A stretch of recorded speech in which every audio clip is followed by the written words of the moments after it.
प्रणाम माननीय प्रधानमंत्री जी, मेरा नाम चैतन्य है। मैं कक्षा 11वीं का डीएवी विद्यालय का छात्र हूँ। मेरा आपसे प्रश्न यह है कि हम अपने पर्यावरण को स्वच्छ और बेहतर कैसे बना सकते हैं? धन्यवाद। धन्यवाद चैतन्य। Honorable Prime Minister Sir, the youth of India, just like Pavitra and Chaitanya, want to breathe in a clean and green India. A dream close to your heart. We all wish to know how to keep India and our environment pristine and perfect in every sense of the word. We all look forward to your guidance, sir. वैसे ये परीक्षा पे चर्चा से जुड़ा विषय तो नहीं है, लेकिन जैसे परीक्षा के लिए अच्छा एनवायरनमेंट चाहिए, वैसे पृथ्वी को भी एक अच्छे एनवायरनमेंट की जरूरत होती है। और हम लोग तो पृथ्वी को मां मानने वाले लोग हैं। मैं सबसे पहले तो आज मुझे अवसर दिया है तो मैं सार्वजनिक रूप से हमारे देश के बच्चों को, बालक बालिकाओं का हृदय से धन्यवाद करना चाहता हूं।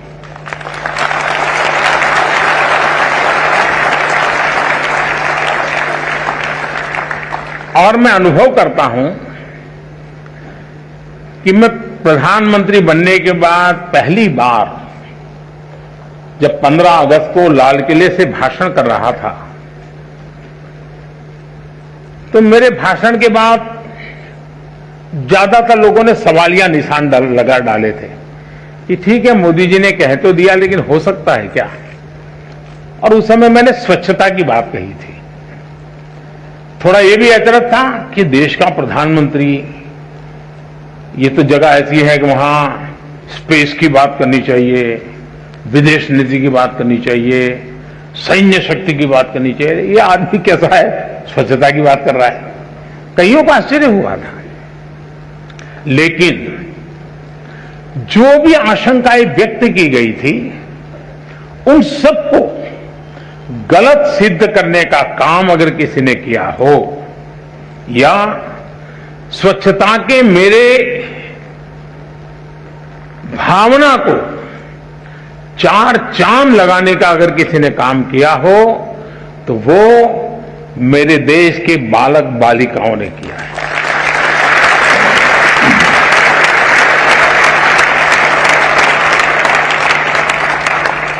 स्वच्छता की इस यात्रा में आज हम जहां भी पहुंचे हैं, अगर उसकी मैं सबसे ज्यादा क्रेडिट अगर किसी को देता हूं, तो मेरे देश के बालक बालिकाओं को देता हूं।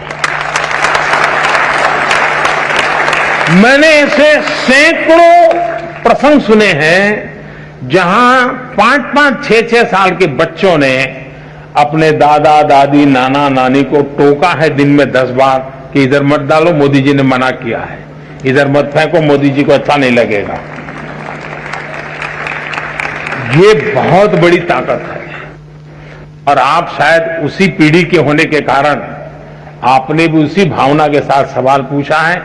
मैं आपके सवाल का स्वागत करता हूं। ये बात सही है कि आज पूरा विश्व ग्लोबल वार्मिंग के कारण, एनवायरनमेंट के कारण बहुत परेशान है। और उसका मूल कारण है कि हमने अपने संसाधनों का मिसयूज किया है। हमारे पास परमात्मा ने जो व्यवस्थाएं दी हैं, उसको हमने बर्बाद कर दिया है। अब हमारा दायित्व है, अगर आज मैं पानी पी रहा हूं या मेरा भाग्य में पानी है, आज अगर मैं कहीं नदी देख पा रहा हूं, आज अगर मैं किसी पेड़ की छाया में खड़ा हूं, तो उसमें मेरा कोई कंट्रीब्यूशन नहीं है। ये मेरे पूर्वजों ने मेरे लिए छोड़ा हुआ है।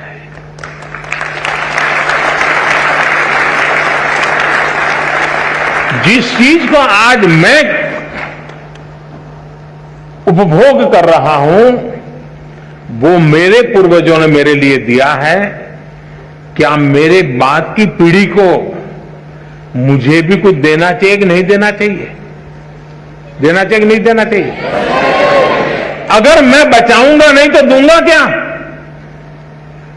और इसलिए जैसे हमारे पूर्वजों ने हमें दिया, उनका ऋण स्वीकार करने के लिए और हमारी आगे की पीढ़ी को देने के लिए जिम्मेवारी स्वीकार करते हुए हमने अपना दायित्व निभाना चाहिए। ये हमारा कर्तव्य है। अब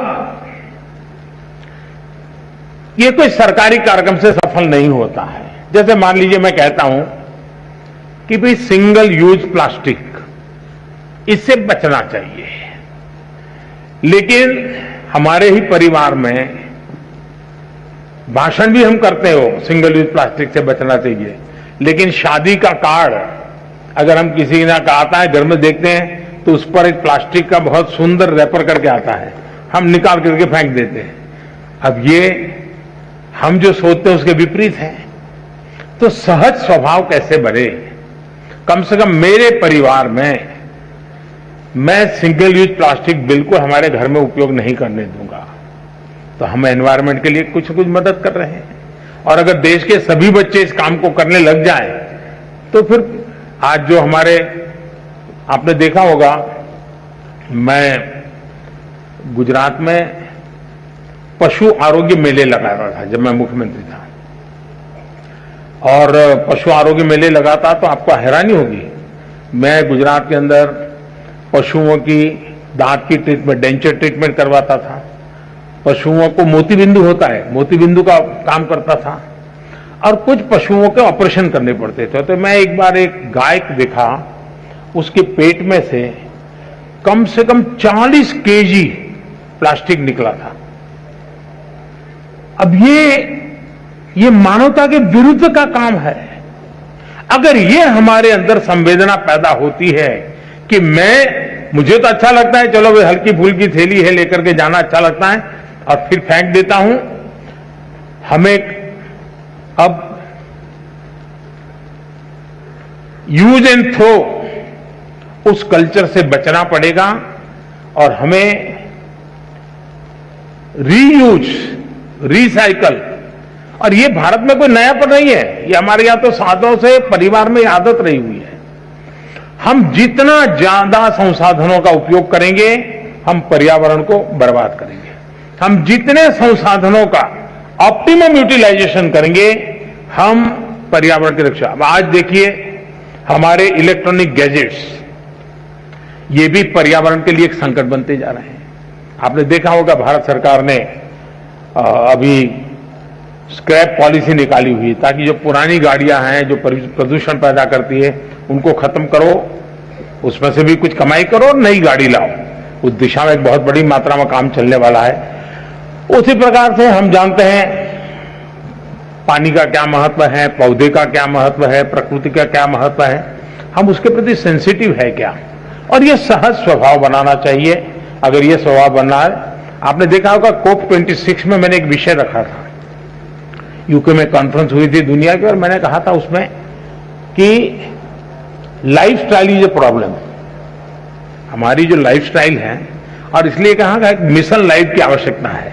और मैंने मिशन लाइफ के लिए वहां शब्द तय किया था कि lifestyle for environment, life, LIFE। मैं समझता हूं कि हम भी अपने जीवन में, बहुत छोटी आयु है, 4 मंजिला मकान है और हम भी लिफ्ट में जाते हैं, अरे हम कोशिश करें हम चढ़ जाएंगे, क्या है, तो हमारा हेल्थ भी को भी फायदा होगा, हम एनवायरमेंट को मदद करेंगे। छोटी छोटी चीजें हम अपने जीवन में लाएंगे। और इसलिए मैंने कहा था कि हमें दुनिया में P3 मूवमेंट चलाने की जरूरत है, pro planet people, pro planet people. ये P3 मूवमेंट, उससे से ज्यादा लोग जुड़े और कॉन्शियस रहकर के इसको प्रयास करेंगे तो मैं समझता हूं कि हम चीजों को लाभ करेंगे। दूसरा, हम आज जब देश आजादी का अमृत महोत्सव मना रहा है, आजादी के 75 साल आज की जो पीढ़ी है वो अपने जीवन की सबसे सफल पलों में से गुजरती होगी, तब देश शताब्दी मनाता होगा। मतलब ये 25 साल आपकी जिंदगी का है, आपके लिए है। आपका योगदान इस 25 साल में क्या हो ताकि हमारा देश उस जगह पे पहुंचे, हम गर्व के साथ देश की शताब्दी आन बान शान के साथ दुनिया के सामने एक चेहरा ऊंचा रख करके मना सके। हमने अपने जीवन को उससे जोड़ना चाहिए और उसका एक सिंपल सा मार्ग है कर्तव्य पर बल देना। अगर मैं मेरे कर्तव्यों का पालन करता हूं, मतलब कि मैं किसी के अधिकार की रक्षा करता हूं, फिर कभी उसको अधिकार के लिए मांग करने के लिए निकलना ही नहीं पड़ेगा। आज समस्या ये है कि हम कर्तव्यों का पालन नहीं करते हैं, इसलिए अधिकार के लिए उसको लड़ना पड़ता है। हमारे देश में किसी को अपने अधिकारों के लिए लड़ना न पड़े, ये हमारा कर्तव्य है और उस कर्तव्य का उपाय भी हमारा कर्तव्यों का पालन है। अगर हम कर्तव्यों का पालन करते हैं, हमारे लिए जो जिम्मेवारियां है उसको पूरा करते हैं। अब देखिए हमारे देश ने, पूरे दुनिया के लोग, हमारे यहां तो इन चीजों की चर्चा करते हैं तो लोगों को डर लगता है कहीं मोदी के खाते में हो जाएगा, मोदी का जय जयकार हो जाएगा, इसलिए जरा संकोच करते हैं इसका जय जयकार करने में। लेकिन जो हमारे यहां वैक्सीनेशन हुआ है, उसमें भी जब मैंने स्कूली बच्चों के लिए वैक्सीनेशन शुरू किया और जिस तेजी से हमारे देश में बच्चों ने दौड़ दौड़ करके वैक्सीन ले लिया, ये अपने आप में बहुत बड़ी घटना है।